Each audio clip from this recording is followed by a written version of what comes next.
Wait. Let me get this straight. Wait. We're in here talking about podcasts. I know I'm supposed to lead by example. I know that. I ain't pushing that aside, but we're in here talking about podcasts? What are we talking about? Podcasts? We're talking about podcasts? We're in here talking about podcasts. Not the game. We're talking about podcasts. This is the I Am Rapaport All Allen Iverson podcast.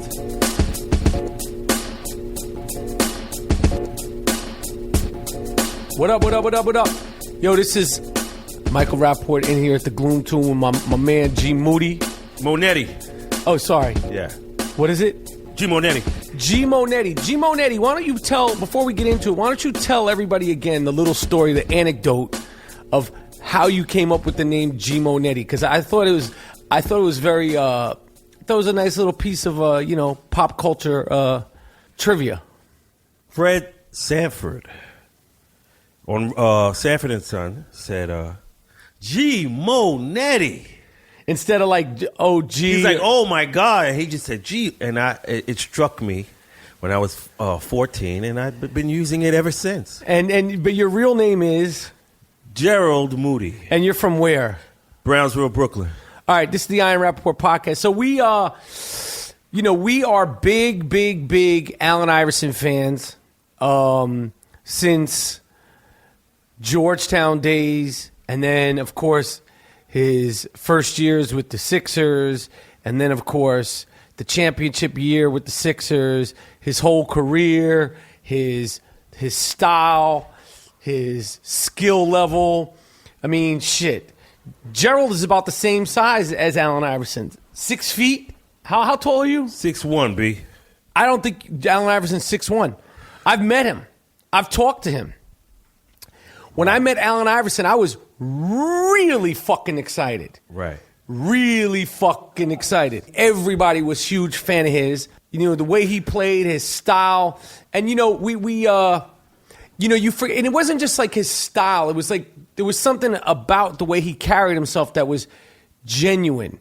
It wasn't just the looks, because everybody gets caught up in the tattoos and the hair and all that stuff. But there was just a sort of a realness and a relatability and sort of, he never really put on any airs.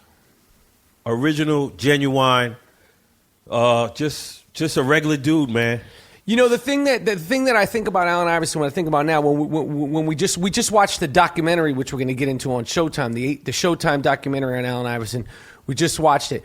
But, thinking, like, I was always, like, kind of, like, frustrated. And I was a humongous fan. It's like you almost kind of wanted him to be or behave in a different way, or take on a more leader role and say this and say that. And he never did that. And you know what I've come to the conclusion is that Allen Iverson, he looked the part, and he has the charismatic look, and obviously his game was super charismatic and spoke for itself and exciting. But I think at the end of the day, he's a shy dude.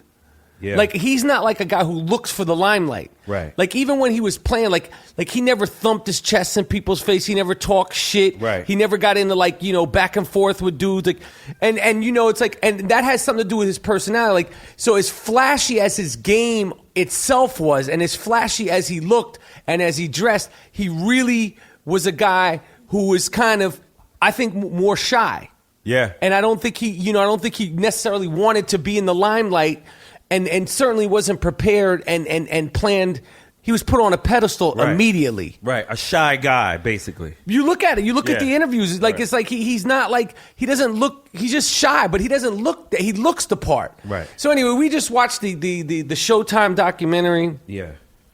And we suggest that you watch it, but we were very disappointed. Yeah. And why were we disappointed with this film, G, as a film and as fans of Allen Iverson?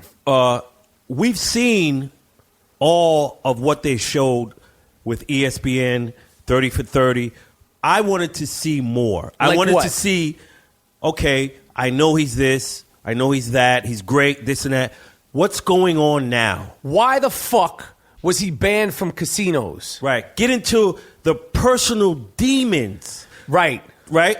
And show us how he got out of that, or how he's dealing with it. Or he's still in it. Exactly. Because I'm a humongous Allen Iverson fan. My impression is that there's still stuff going on because he, you hear all these rumors, and who knows if they're true or if they're not true. If we don't know, like it's like you hear about the money, and you hear about him being broke, and you hear about the alcoholism, and you hear about, and it's like they didn't address any of that. Any of that. They just did a blanket part in the movie, and they were just kind of like swept it under the rug. And we're true fans and shit. So we want to see how he's doing. What is he up to now? What's a day in the life like for Allen Iverson now? Right. You know what I mean? Right.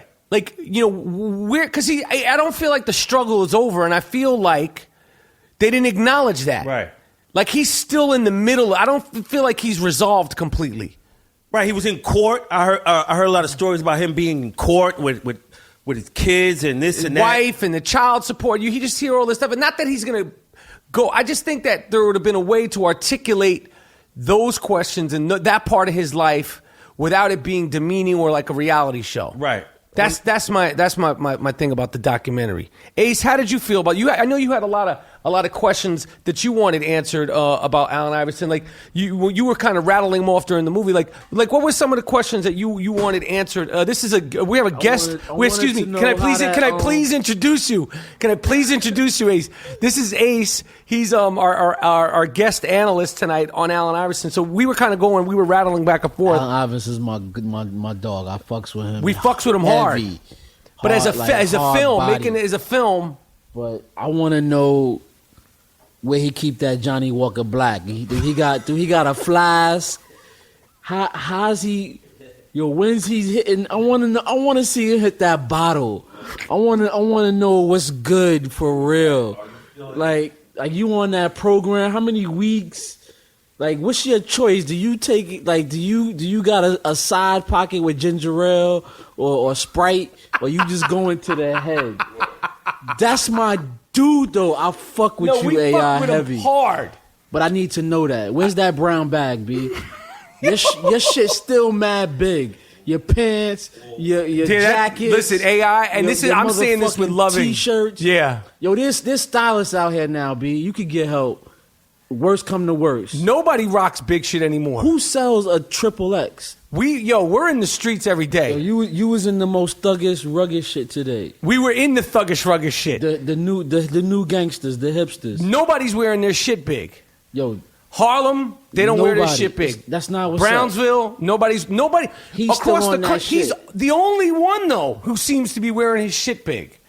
And again, Allen Iverson, we fuck with you so hard. We're teasing about the club, the clothes.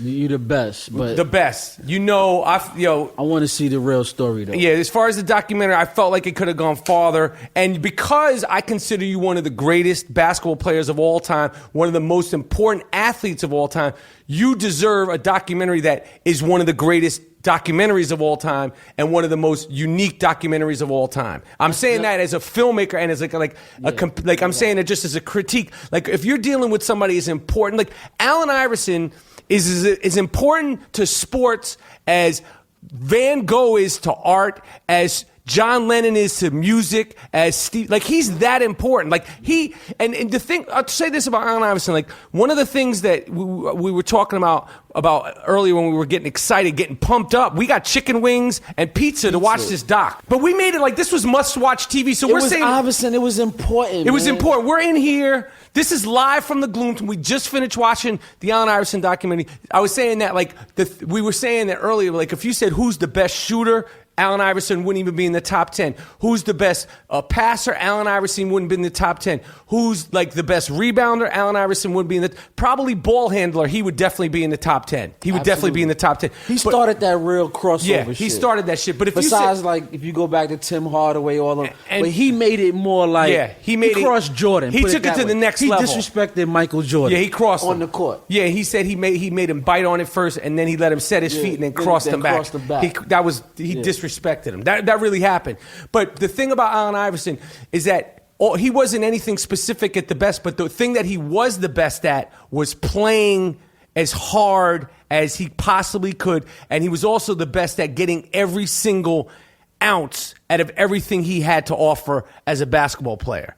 And that says more about him as a person than it does about him as a basketball player. Like, that's an artistic expression. Like, Allen Iverson playing basketball was like Vincent van Gogh painting, or Pablo Picasso painting, or, Stevie Wonder singing, or Jay-Z rhyming, or Kanye West rhyming, or James Brown doing his shit in his prime. Like, it was an artistic expression of who he is as a person.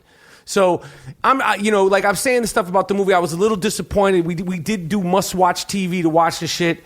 It wasn't raw enough. But I definitely say that raw shit. I suggest people watch it because you definitely get shit. Because if you don't know, you can learn a lot. Yeah, and even they talked about him young. Yeah, they showed footage you'd never seen before, and if you don't, even if you do know, you get reminded of stuff. And there is definitely new footage, and there's new stuff, and it's more in depth than some of the other things. But just I wanted more, and I expected something great from one of the most important, greatest athletes of definitely since I've been alive. Gerald, do you have anything to say on this note? No, it's done. This is the I Am Rapaport podcast, and we're out.